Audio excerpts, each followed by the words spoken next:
Madame, Monsieur, bonjour. Bienvenue dans le 12-30 sur RTI2. La suite, c'est le sommaire. Il est clair que la bibliothèque est un service pédagogique dont le rôle est de contribuer à la formation de l'élève et de soutenir l'action de l'enseignant. Malheureusement, certains établissements n'en disposent pas. Comment est-ce possible? La réponse dans quelques instants. Et puis au Bénin, élection législative, la Cour constitutionnelle a confirmé la victoire du camp présidentiel. C'est tout pour les titres. L'école est le lieu d'apprentissage par excellence. Dans ce temple du savoir, des outils tels que la bibliothèque permettent aux élèves d'améliorer leur niveau afin d'avoir de bons résultats, mais surtout avoir une ouverture sur le monde. Cependant, cet instrument d'une grande importance n'existe pas dans certains établissements à Yopougon, mais aussi à Cocody, où nos équipes de reportage se sont rendues pour cerner l'importance d'une bibliothèque pour une école primaire. Reportage Théodore Zouzou, Affichata Dosso. Ces tout-petits sont en pleine lecture dans la bibliothèque centrale de cet établissement scolaire privé de la commune de Yopougon. La lecture procure du plaisir et au-delà, améliore le vocabulaire, le raisonnement, la concentration et la pensée critique, selon des chercheurs. D'où l'organisation mise en place dans cet établissement pour inciter les apprenants à lire, selon la responsable de la bibliothèque. Chaque classe a sa bibliothèque interne et la bibliothèque même de l'école. Bon, celui qui n'a pas trouvé le livre en classe, il vient à la bibliothèque, il prend un livre, il va à la maison, il fait, je crois, 2 semaines, vu son temps, emploi du temps, il finit de faire la lecture, il ramène le livre, quelqu'un d'autre prend, il va faire 2 semaines, 1 mois, il ramène le livre, ainsi de suite, pour que chaque enfant puisse au moins s'imprégner un peu des documents de la bibliothèque. Les apprenants nous confient les changements notables que la fréquentation de la bibliothèque leur apporte. En classe, je n'ai pas accès aux livres de comptes, mais à la bibliothèque, j'ai accès aux livres de comptes pour apprendre à lire. La bibliothèque me permet de bien lire, de bien formuler les mots et d'apprendre de nouveaux mots, de nouvelles choses, de découvrir plusieurs choses que je ne connaissais pas auparavant. Pour le directeur des études, le niveau de langue des élèves a connu une amélioration. Et ce, grâce à la bibliothèque. Ici, dans cette école, les enfants s'en sortent très bien en orthographe parce qu'ils sont imprégnés de la lecture depuis le bas âge. J'ai présenté 38 élèves au CEP en 36e. J'ai eu 100%. Mon premier avait 162 points et le dernier avait 115 points. Non loin de là, une autre école privée. Ici, il n'y a pas de bibliothèque et les caméras sont interdites dans les classes. Fort heureusement, la bibliothèque de l'école primaire publique Siporex 8 est ouverte aux établissements de la commune qui ne disposent pas de bibliothèque. La bibliothèque est celle de l'inspection, de toute l'inspection, parce que monsieur l'inspecteur a estimé que la place est assez vaste pour accueillir beaucoup d'enfants. Et donc, il a affecté des responsables au niveau de la bibliothèque ici. Ils ont un programme de passage. Donc, les écoles passent au jour le jour. Coïncidence, nous trouvons les conseillers pédagogiques réfléchissant sur le programme d'enseignement ciblé, PEC. Il faut pouvoir les aider à maîtriser toutes ces connaissances de base pour pouvoir développer leur futur et devenir encore plus performant, surtout en lecture et en mathématiques.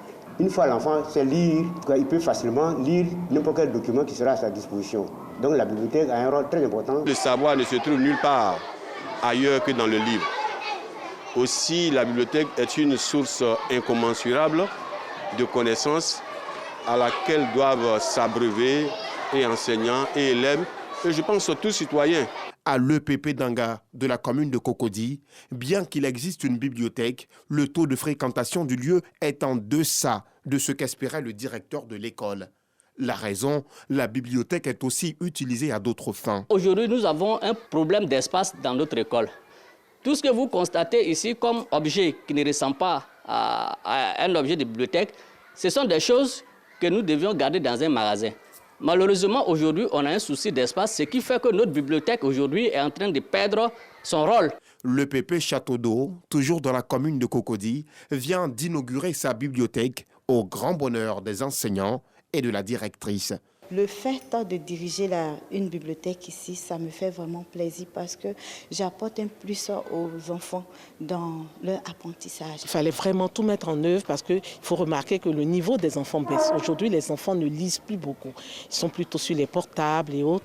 Et ce qui fait qu'on se rend compte qu'aujourd'hui, ils écrivent plutôt la phonétique. Ça, c'est vraiment dommage. Alors, ce joyau, comme je dis, il fallait vraiment une bibliothèque pour les ramener non seulement à la compréhension, et aussi à l'orthographe des mots.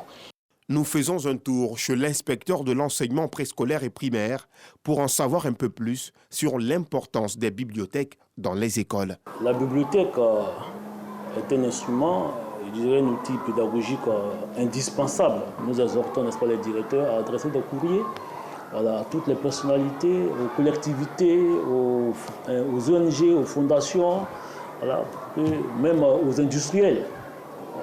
Il faut donc leur montrer l'intérêt des bibliothèques, n'est-ce pas, pour une société. Bien que le monde est de plus en plus tourné vers le digital, avec des enfants toujours connectés sur leur téléphone portable, les bibliothèques physiques ont toujours leur place dans les établissements scolaires et ailleurs. Elles sont des voies d'accès au savoir et à la culture. Leurs ressources et services contribuent à former les nouvelles idées et perspectives à la base des sociétés créatives et innovantes. Un reportage plutôt commenté par Alassane Drabo. C'est un Ivoirien au parcours atypique, allé au pays de l'oncle Sam en septembre 2000 pour poursuivre ses études. Après l'obtention de son baccalauréat série D en Côte d'Ivoire, ce dernier a été confronté à plusieurs difficultés au milieu des restaurants et des toilettes où il a travaillé pendant des années pour subvenir à ses besoins. Il a réussi à se faire une place au soleil. Lui, c'est Moustapha Bakayoko, aujourd'hui chef d'entreprise dans l'État de Delaware aux États-Unis avec plusieurs employés ivoiriens et africains. Son portrait présenté par notre reporter Ido Fofana. Âgé de 50 ans, Moustapha Bakayoko, marié et père d'un enfant, vit à Philadelphie aux États-Unis. C'est dans cette maison à Benjéville qu'il réside pendant ses congés en Côte d'Ivoire. Titulaire d'un baccalauréat série D obtenu en 1993, il décide en septembre 2000 d'aller poursuivre ses études aux États-Unis. C'est le début d'une nouvelle vie. Il fallait que je travaille et puis payer les cours. Donc ça m'a fait passer de petit boulot en petit boulot. Le premier dont j'ai souvenance, c'est dans les restaurants, où je lavais les assiettes d'abord. Quand vous dites laver assiettes, ce n'est pas 2 assiettes, 3, c'est dans la machine. Hein. Mais tu dois nettoyer un peu et puis mettre dans la machine. Je te parle de 2000, 3000 assiettes par jour. Et puis, bon, après ça, quand tu laves bien les assiettes, ta promotion, c'est de couper oignons. On te donne 3 sacs d'oignons, tu découpes. Bon, imagine 3 sacs d'oignons, quand tu coupes, tes yeux te brûlent. C'est comme si tu as perdu ton père, ta mère. Quand j'ai fini de couper les oignons, je monte dans le bus. Mais bizarrement, quand je m'assois, tout le monde s'élève auprès de moi. Je ne comprenais pas. Je me suis dit, mais peut-être... Alors que c'était l'odeur persistante de l'oignon qui était sur moi. Et puis après, j'ai commencé à travailler à l'église. À l'église, je nettoyais les toilettes, les 23 toilettes par jour. Quelques années après avoir économisé suffisamment d'argent, Moustapha retourne à l'école. Il obtient ainsi son bachelor et son master en sciences de l'aviation technologique en Floride. Puis, il devient professeur de mathématiques et de français dans un lycée de Delaware. Quand j'avais tout cet argent travaillant, je me suis réinscrit à l'université. Et puis, bon, au Community College de Philadelphie. Et que je prenais quelques classes. Et puis quand j'ai eu ma green card, là, bon, étant résident, j'avais la possibilité d'avoir un crédit du gouvernement américain ou bien même auprès des banques pour aller. Donc là, maintenant, j'ai repris l'école tout entière. Et c'est ce qui a fait que je suis allé faire l'école d'aviation, parce que là, je ne payais plus rien. 2 ans plus tard, il démissionne pour un poste de manager à l'aéroport de Philadelphie, un poste qu'il occupe pendant une décennie. En Côte d'Ivoire, pour les vacances, nous l'accompagnons à Azagué, sa ville natale. Fatima, donc je vais à Azagué. Je reviens sûrement demain. Porte-toi bien. Finis ça là. Moustapha nous livre le secret de sa réussite. C'est en 2013 qu'il crée sa première entreprise de livraison à Newcastle, dans l'État de Delaware. Un succès qui lui permettra de lancer une seconde entreprise. J'ai acheté mon premier camion que moi-même je conduisais. Donc je faisais les deliveries avec moi-même mon premier camion. Et puis ensuite j'ai embauché un chauffeur. J'ai acheté une autre, j'ai acheté un autre, j'ai acheté. Puis bon, moi j'ai arrêté de conduire complètement. Et puis bon, voilà, comme ça on a commencé à gérer la première entreprise depuis 2013. Et puis en 2019, j'ai eu une autre opportunité qui m'a permis de créer une deuxième entreprise. Donc ça fait les 2 entreprises que je gère en gros, voilà. Il est aujourd'hui le plus grand employeur africain à Delaware. La majorité de ses collaborateurs sont des Ivoiriens. En général, tu embauches ceux que tu connais. Donc, quand j'ai un superviseur, par exemple, qui vient, qui a besoin de 5 ou 6 employés, il va dans le milieu dans lequel il est. Donc, il y a les Gabonais, il y a des Mexicains, il y a des Américains. La majorité des Ivoiriens, des jeunes gars qui arrivent, qui cherchent à avoir quelque chose. Aujourd'hui, il fait un chiffre d'affaires de 8 millions de dollars, soit plus de 4 milliards de francs CFA. Travailleur infatigable, Mustapha Bakayoko est un homme assez généreux. Une fois à Azaguié, dans la région de la Niébi-Tiassa, il pose ses valises à l'EPP Azaguié Gare. C'était de passage et puis bon, on a décidé de s'arrêter là, vous dire bonjour, voir comment ça se passe. Tout va bien à l'école ici. Je suis passé là et j'ai vu que c'était vraiment délabré. Et ça m'a fait un pincement au cœur.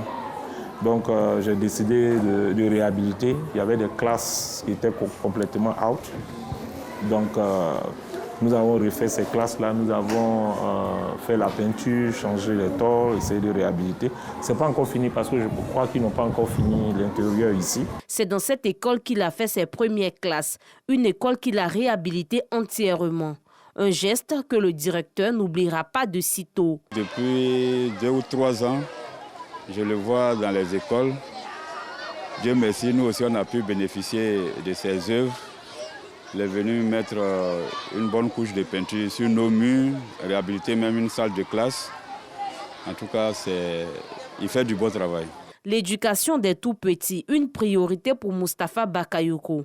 En plus de la réhabilitation de la première école d'Azaguié Gare, il a offert 6 salles de classe et une salle d'informatique à une autre école baptisée Mamadou Bakayoko. Une manière pour lui de rendre hommage à son père, ancien inspecteur de l'enseignement préscolaire et primaire. L'objectif, c'est de créer de telle sorte que le maximum d'enfants puissent avoir accès au basic de l'informatique. Seulement allumer un ordinateur, l'éteindre, pouvoir même aller sur Word, pouvoir taper un texte. En plus de son appui à l'éducation, l'homme a participé à la construction de plusieurs églises de la ville, dont cette chapelle encore en chantier. 15 tonnes de ciment pour juste le béton de propriété. Et puis il y a des murs à monter. Il n'y a plus de murs à monter quand même. Là, vous allez mettre peut-être... Oui, mais il y a de gros travaux. Il a participé à une messe que moi-même j'ai présidée ici, dans cette chapelle. Et au cours de cette célébration, j'avais lancé une opération pour achat de nos vêtements liturgiques. Il a promis de donner quelque chose et effectivement, il a réalisé. En tant que fils d'Azaguié, il se donne à fond. Donc, en cela, on voudrait lui dire merci. Il a aussi participé à la réhabilitation des mosquées de sa ville natale. La mosquée qui est là, c'est lui qui est venu mettre les peintures pour nous. Après ça aussi, il nous a donné les coraniques, les tapis, les saplins, tout ça. Et puis, en fait, de notre Mauloud aussi, il a nous donné l'argent aussi, pour prendre, pour aider. Mustapha demeure un homme de foi, de conviction et de parole selon les populations d'Azaguié. Il est disponible à tout moment quand on a besoin de lui. Donc il vient, il fait ce qu'il peut faire. Ce qu'on lui demande de faire, il le fait. Et sans embâche, parce qu'il est concret et il fait concrètement ce qu'il dit. Pour ce chef d'entreprise, investir dans son pays doit être une priorité pour tout aventurier. Si les infrastructures ne sont pas là, si les opportunités ne sont pas créées, évidemment que ces jeunes-là, ils vont rêver et à la fin du rêve, ils vont se rêver et puis ils vont dire, mais écoute, qu'est-ce qu'il y a? Donc notre rôle en tant qu'autorité ou bien cadre d'un village, nous devons créer l'opportunité pour que ces jeunes-là puissent s'insérer. En plus de la construction d'écoles et lieux de prière, Mustapha a investi dans l'immobilier à Azaguié. Son objectif, faciliter l'accès des populations au logement. La réussite de Mustapha prouve qu'il n'y a pas de saut métier et qu'à force de travail et de courage, il est possible de se faire une place au soleil. Terminons ce journal. Au Bénin, la Cour constitutionnelle a publié la nuit dernière les résultats définitifs des élections législatives tenues le dimanche 8 janvier dernier. Les sages confirment les résultats provisoires de la commission électorale qui donne une majorité confortable au camp Talon et un quart des 109 sièges au parti d'opposition, les démocrates. Voilà, c'est la fin de ce journal. Merci de l'avoir suivi.